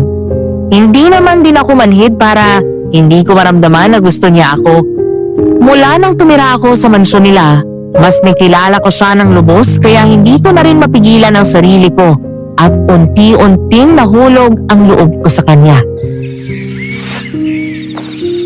Pasensya ka na. Hindi ko kayang itago eh. ang alin? Yung nararamdaman ko. Alma, gusto kita. Gustong gusto kita. Parang mahal na kita eh. Kenji, mababa ang pinag-aralan ko. High school lang natapos ko, samantalang ikaw, magaling na abogado. Di mo na pwedeng idahilan ng lagwat ng buhay natin. Mayaman ka na. Oo nga pala, may pera na ako. Wala akong pakialam. Tanggap kita. Wala naman sa pinag-aralan yan eh. Mas importante sa akin ang kalooban ng isang tao at doon mo ko nakuha. Magiging matulungin mo, mabait, pero matapang ha. At marunong ka lumaban. At hindi ka nagpapapi. O doon, maganda ka. Gusto rin kita, Kenji. Mahal na rin kita. Kaya lang natatakot ako. So naman, Mula na mawala ang pamilya ko, palagi na ako takot mag-isa. Ayoko na maiwan ulit. hindi ako mawawala. Nandito lang ako sa tabi mo. Pangako. Nang halikan ako sa labi ni Kenji ay hindi ako tumanggi. Sa harap ng magandang sinag ng araw at ng berdeng mga dahon ng palay, naging opisyal ang relasyon naming dalawa. Ang buong akala ko, puro takot at peligro ang dala ng aswang sa buhay ko. Hindi ko akalain na dahil sa aswang ay makikilala ko si Kenji at isa siya sa biyaya mula sa langit na hindi ko inaasahan. Dahil wala namang pasok sa trabaho si Kenji bukas, nagdesisyon kami na hindi rin umuwi ng mansyon. Sinamahan niya ako dun sa bahay. Tinulungan niya akong mag-ani ng mga gulay. Nagkatulong din kami sa pagluluto ng tanghalian at hapunan namin. Para kaming mag-asawa na nagsasama at ang sarap sa pakiramdam na may nag-aalaga sa akin. Kenji, tapos ka na maligo?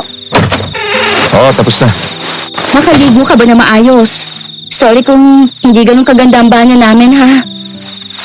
Sus, basta nagagamit ng maayos, walang problema sa akin yun, no? Matapos nitong magpalit ng pantulog, ay nagpatuyo na ito ng buhok sa electric fan. Dahil sobrang saya ko ng araw na iyon, hindi ko napigilang magpalambing sa kanya. Yumakap ako sa bewang niya at sinandal ang pisngi ko sa kanyang likod. Sa tingin mo, matatanggap ako ni Tatay Gaston? Oo naman. Parang anak ang turing sa'yo noon. Tsaka sinabi niya sa akin yun. Kaya magaan ang loob niya sa'yo. Sabik rin siya kasi sa anak na babae. Kaya siguradong matutuwa yun kapag binalita ko na tayo na. Nga pala, speaking of Tatay Gaston, hindi ko na siya napagkikita nitong mga nakalipas na araw Sa umaga tulog siya tapos sa gabi palaging umaalis. Napansin ko rin yan eh. Gusto ko na rin siyang kausapin at itanong kung may problema siya. Pero lagi kaming hindi nagtatagpo. Sobrang naging weird ni Dad matapos ng gabing muntik na siyang mapatay ng aswang. Ang mabuti pa, tiyempohan natin siya bukas. O kaya sundan natin sa gabi. Magandang idea yan. Kenji! Yung aswang! Ang magandang pag-uusap namin ni Kenji ay napalitan ng takot dahil mula sa bintana, nakita ko ang isa pang aswang na nakasilip at nakatingin sa amin. Bigla kaming napatayo at agad kinuha ni Kenji ang itak sa sumugod sa labas ng bahay. Pagdating doon ay nakita na lang namin na nasa labas na ng bakura ng aswang. Nagkatinginan kaming dalawa dahil sa halip na sumugod sa amin, tumingin lang siya ulit saka tumakbo palayo.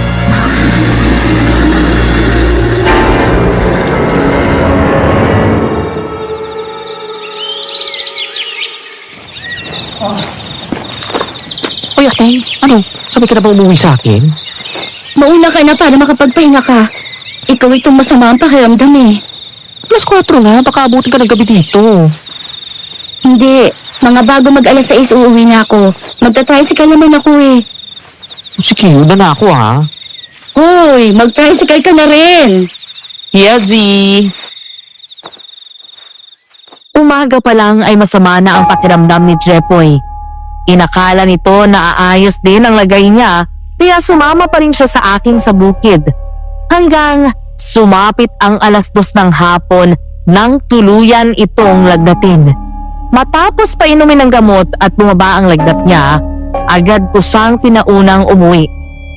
Nang maiwan akong mag-isa sa bahay ay pinagpatuloy ko ang pagsisegregate ng magagandang klase ng gulay na ibebenta. Hanggang sa abutin ako ng pasado alas 6 ng gabi. Naghahanda na ako sa pag-uwi nang makatanggap ako ng text message mula kay Mona, ang isa sa kasambahay sa mansyon. Ayon sa kanya ay nag-text daw si Kenji at pinapasabi na huwag akong aalis doon at susunduin ako. Maghihintay na nga lang ako. Maglilinis na lang ako dito sa bahay habang wala pa siya. Lumipas ang mga oras, sumapit ang pasado alas 8 ng gabi, pero hanggang sa mga sandali iyon ay hindi pa rin dumarating si Kenji. Dahil doon ay nakaramdam na ako ng pag-aalala at naisip ko na baka may nangyari ng masama sa kanya. Baka naharang din ito ng aswang gaya ng nangyari kay Tatay Gaston. Dahil doon ay agad kong kinuha ang flashlight at nagmamadaling lumabas para dun siya abangan. Palabas pala ako sa bakuran nang bigla akong matigilan nang makasalubong ko si Erning. Papunta ito sa bahay at sumusuray sa paglalakad. Hoy, my darling. Mabuti naman at napasyal ka. Anong ginagawa mo dito at mukhang marami ang nainom mo Hindi naman, kunti lang. Alam mo, my darling Alma, nagtatampo ako sa'yo. Dahil mula nung makilala mo yun, yung lalaking mayaman na yun, di mo na ako pinapansin. Di na kita alas nakikita. Umuwi ka na, Erning. Lasing ka. Hindi ako uwi. Mag-uusap pa tayo. Ay, Erning! Ano ba? Pitawan mo ako!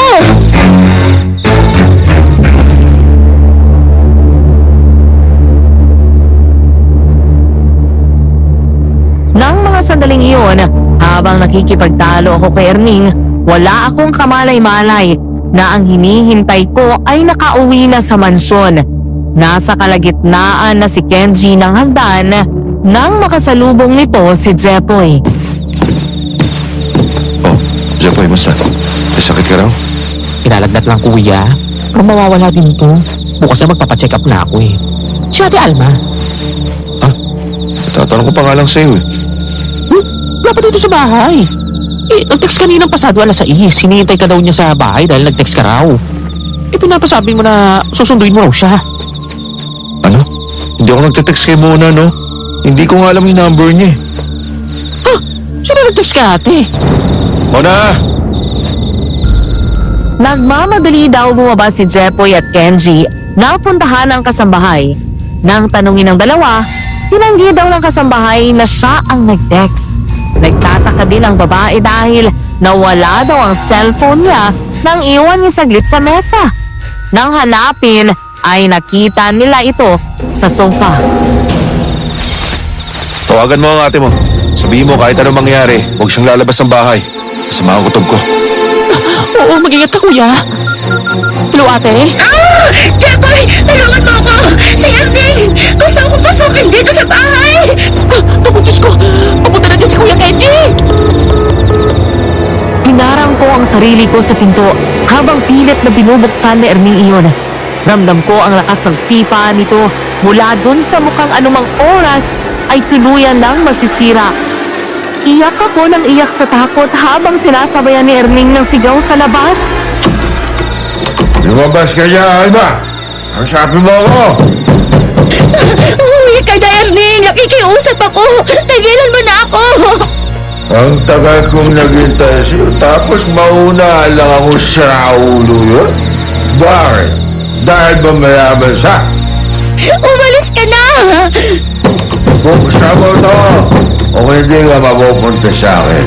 Kahit man lang matikmang kita. Ipakukulong kita! Hayop ka!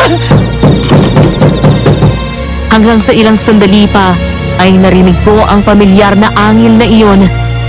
Agad akong sumilip sa bintana at nakumpirma ang hinala ko nang makita ang aswang na nakatayo di kalayuan kay Erning. Halos mapatalon ako sa gulat nang biglang sumigaw ang lalaki.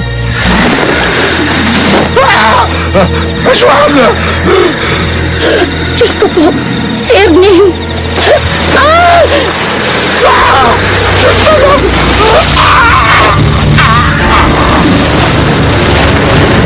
Nagulat ako nang bigla siyang sugurin ng aswang. Nakapanlaban pa ito at tinulak ang aswang bago nagtangka na tumakbo. Pero agad siyang hinabol at hinablot sa buhok, sabay sunggab sa leeg nito. Nangisay ang katawan ni Erning nang kagati ng aswang. Labis na kilabot ang naramdaman ko nang makita ko mismo kung paano dinukot nito ang laman loob ni Erning at kinain iyon. Diyos ko! Iligtas niyo po ako! Hello? Kenji! Nasaan ka na? Nandito yung aswang! Pinatay niya si Erning! Alma, huwag kang lalabas ng bahay. Malapit na ako. Oo, nandito ako sa loob.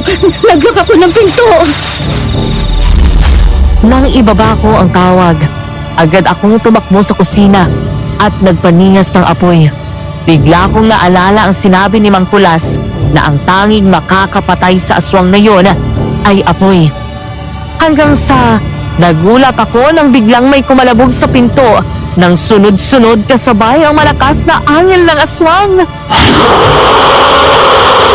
Kaya na siya! Bilis, bilis! Mag-apoy ka na! Huwag ka lalapit kung ayaw mo matusta! Nang biglang mag-apoy ang kahoy na paggatong, tinampot ko yun at tinutok sa aswang. Sumugod ako dito pero umiwas lang ito na parang nakikipagpatintero sa akin. Hindi ito ang unang aswang na sumalakay at sinunog ni Kenji. Parang hindi rin ito ang aswang na nakita ko sa bakura ng mansyon at tumakas palabas ng habulin namin.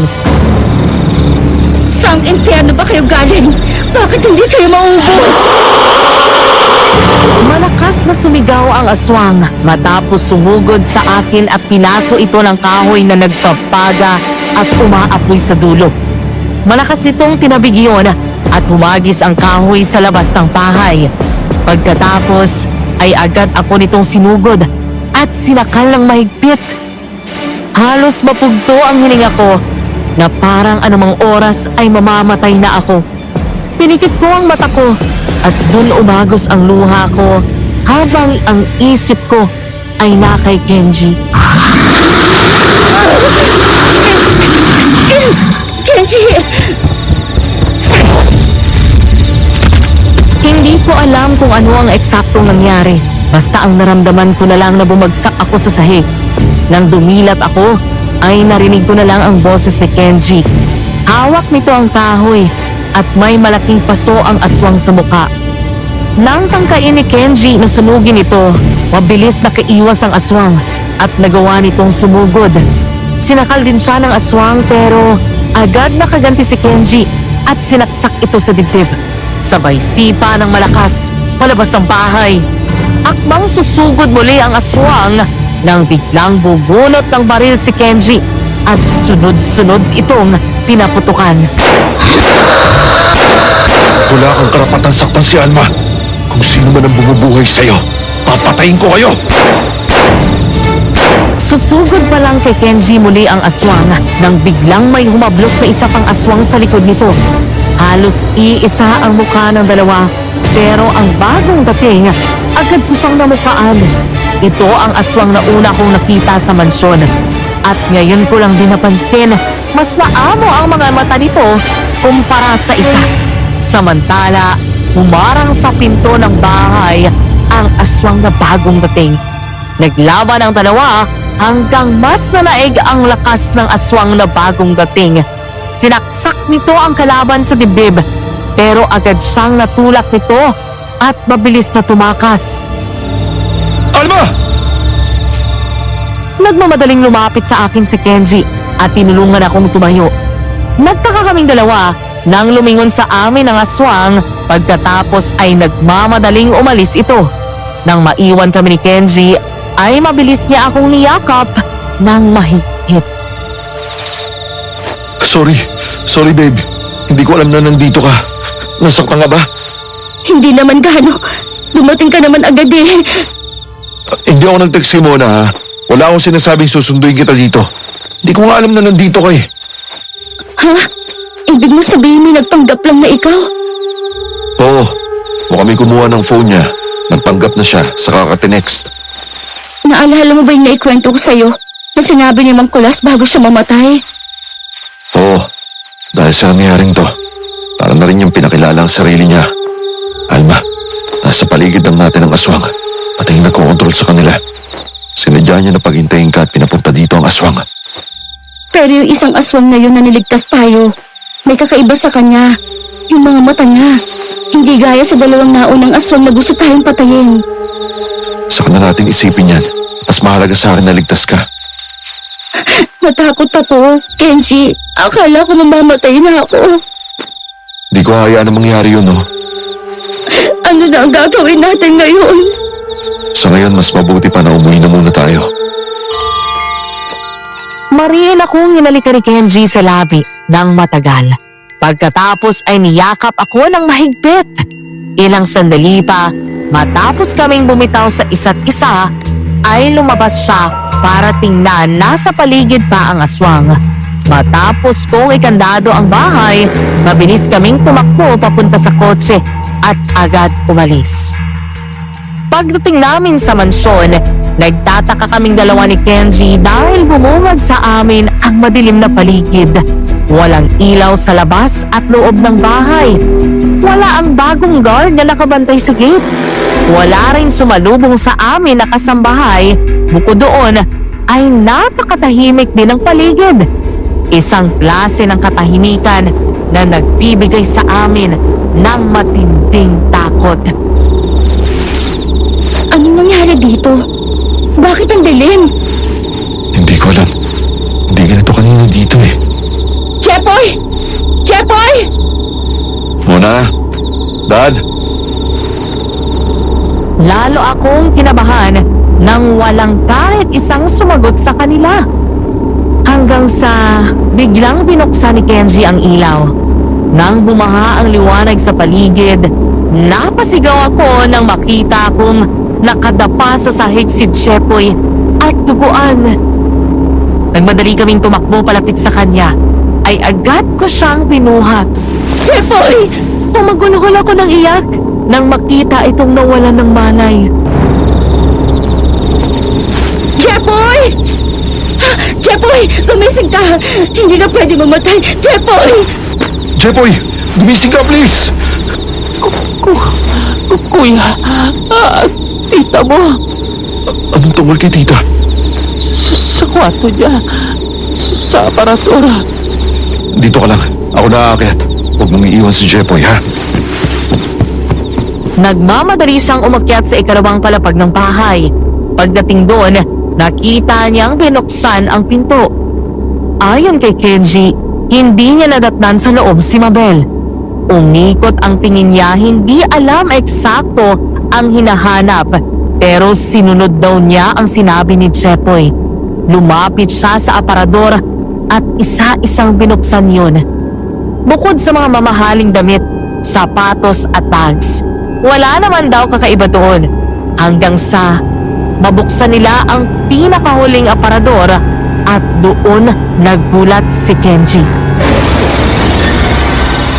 Ano to?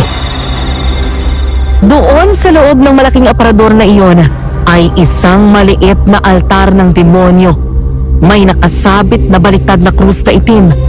May mga imahe ng demonyo at mga bungo. Maraming kandilang itim at pula ang nakatirik doon, pero may isang kandilang itim na nakasindik. Doon sa ibaba ng nakabaliktad na krus ay nakahiga ang isang manikang itim na mukhang scarecrow at may nakataling sobrang nipis na brown na lubid sa katawan at nakaipit doon ang isang nakatuping papel.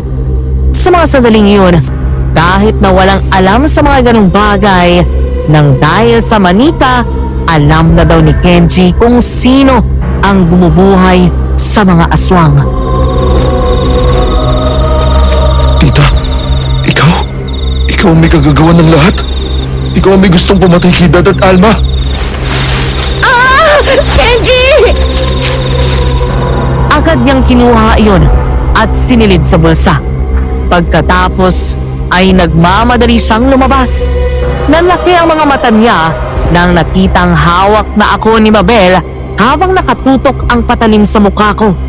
Agad bumaba si Kenji at sinubukang lumapit, pero mas lalong inilapit ni Mabel ang talim ng kutsilyo sa mukha ko. Sige! Lumapit ka! Dahil papatayin ko talaga to!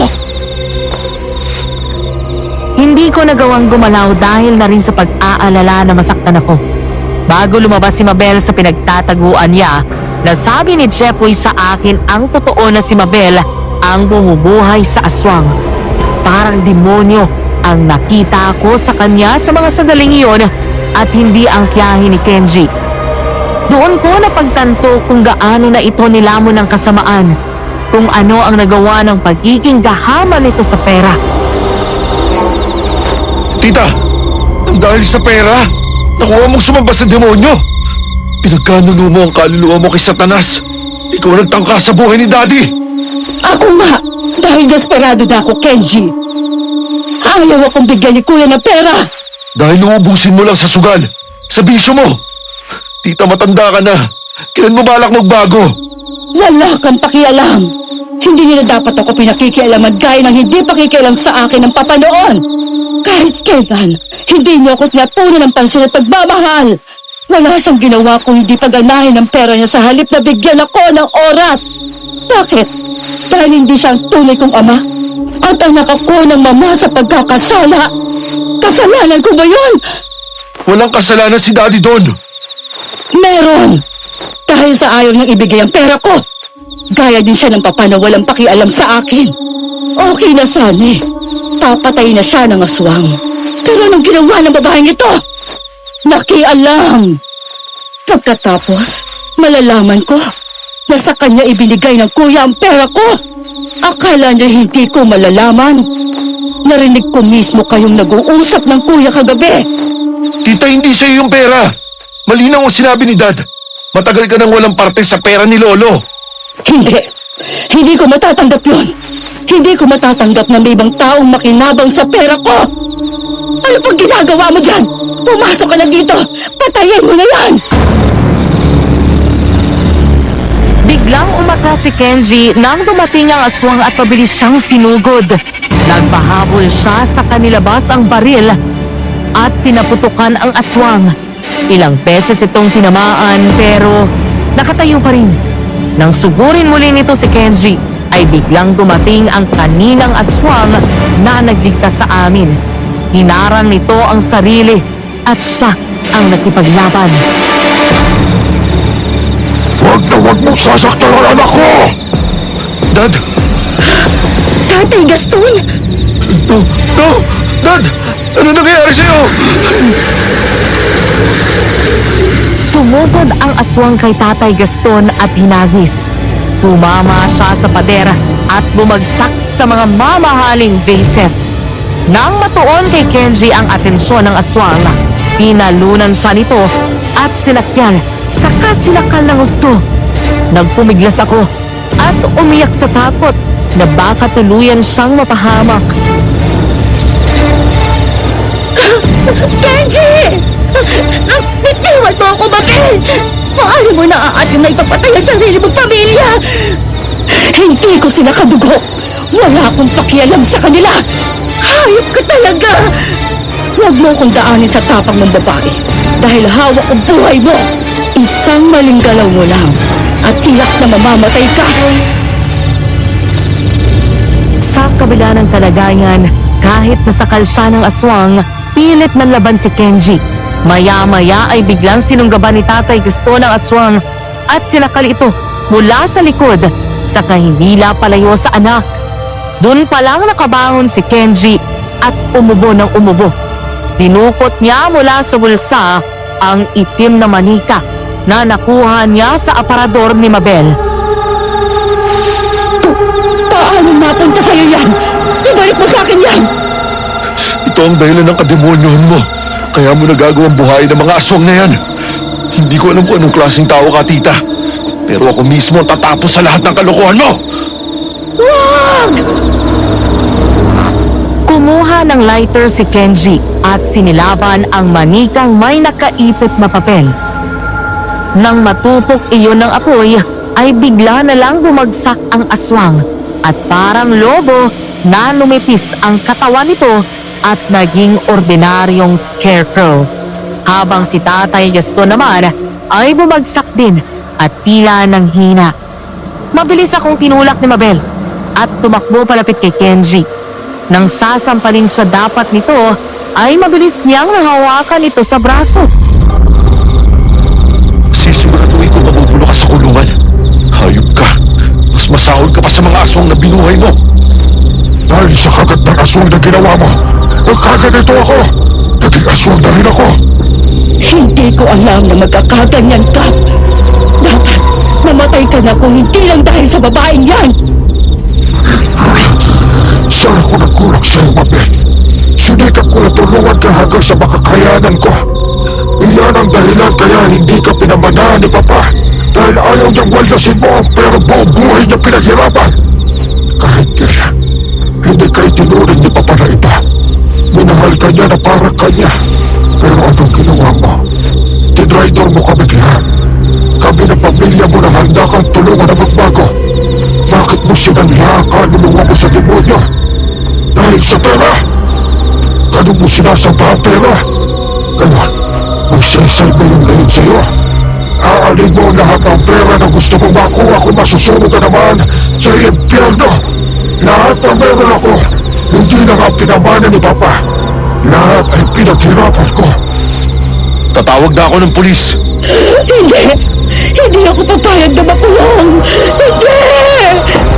Babay! Bumalik ka rito!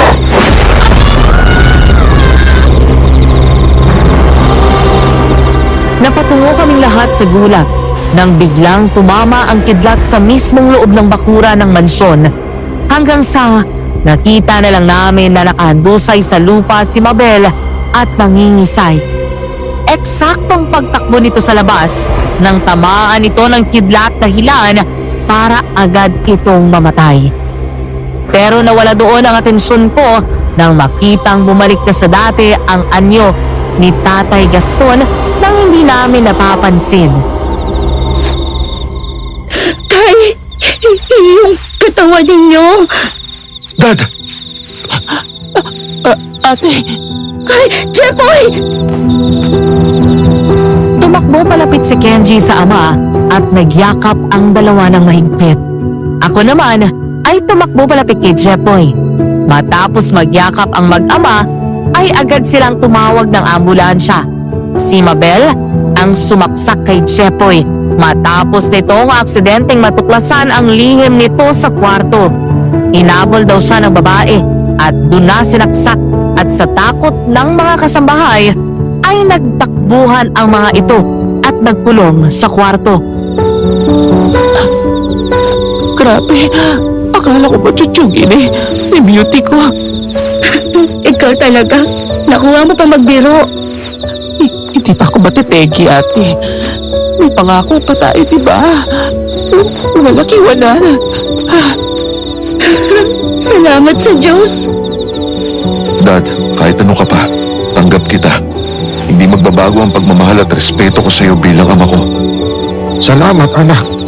Siya nga pala, Dad, girlfriend ko na po si Alma. Alam ko, nakita ko kayo doon sa bahay niya sa bukid. Ikaw pala yung nakatingin lang sa amin.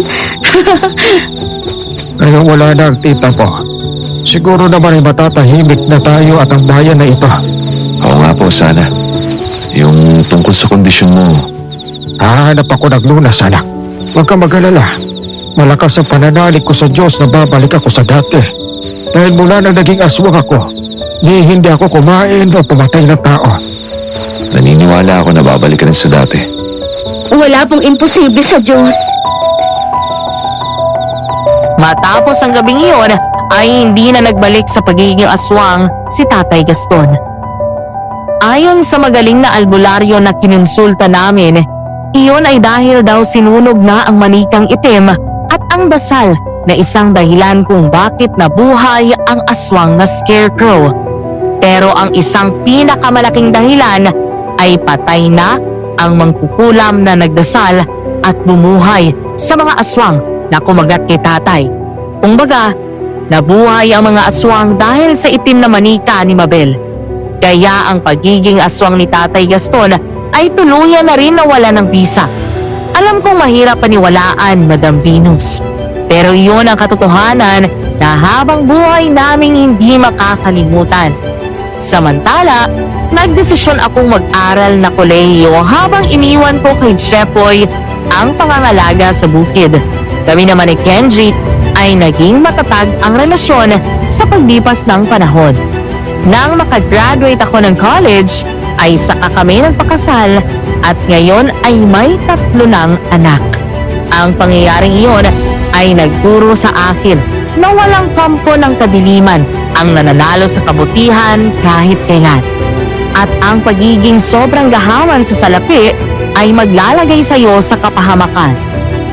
Oo, lahat tayo ay kailangan ng salapi. Nagtatrabaho tayo para kumita ng pera para may pambili ng pagkain, damit, pambayad ng monthly bills o kung ano-ano pa. Importante ito, pero wag natin hayaan na ang salapi ang sumakop sa buong pagkatao natin. Dahil sabi nga sa Hebrews 13:5, keep your lives free from the love of money and be content with what you have, because God has said, never will I leave you, never will I forsake you. Hanggang dito na lang at sana'y may natutunan kayo sa aking kwento. Maraming salamat po at more power sa Aswang Diaries. Nagmamahal, Alma.